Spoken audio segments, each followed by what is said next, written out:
Shoutout sa mga Zushis ko na nandito pa kaninang hapon. Maraming salamat sa pagpunta. Ayan.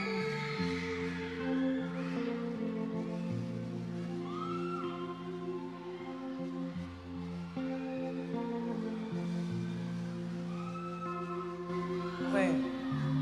Ito para sa next song.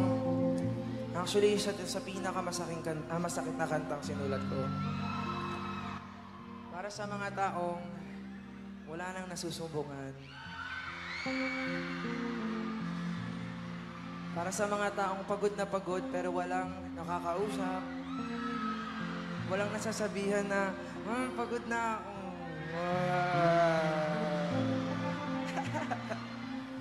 Pagod ka na ba? Okay lang, sa akin na lang kayo magsumbong. Diba? Dito na tayo, oh.